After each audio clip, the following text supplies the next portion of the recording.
राम राम सरपंच साहेब. राम राम. सरपंच साहेब, तुमचे 5 वर्ष संपायले साहेब, तर गावातले सगळे लोक म्हणत आहेत की तुम्ही गावाचा विकासच केला नाही. खोटं बोलतायत गावातले लोक. कसं काय? अरे तुला काय सांगू, गावातले लोक पहिला असं लांब लांब राहत गेले, त्यांच्यापर्यंत छोटी मोठी गाडी पोहोचतच गेली नाही. म्हणून मी सगळ्यात आधी स्कॉर्पिओ घेतली. आता मी त्यांच्यापर्यंत आरामात पोहोचतो, त्यांच्या समस्या जाणून घेतो, त्यांना सांगतो कोणती पण अडचण आली तर माझ्या घरी या. आता लोक घरी येऊ लागल्यावर छोटं असं बारकं घर बरोबर दिसते का? तूच सांग. दिसत नाही ना? म्हणून मी त्यांच्यासाठी 2 मजली असं मोठं भारी घर बांधलं.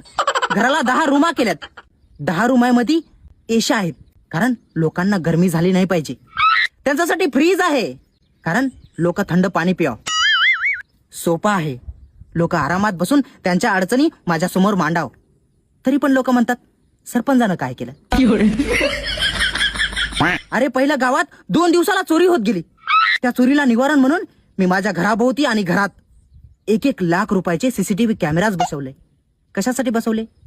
चोरी होऊ नये म्हणून. आता चोरी होत नाहीये, तरी पण लोक म्हणतात सरपंचानं काय केलं. अरे पहिलं माझ्याकडे कीपॅडचा मोबाईल होता, त्याच्यातून आवाज सुद्धा येत नव्हता. लोकांच्या अडचणी मला ऐकू येत नव्हत्या. मग मी आयफोन घेतला.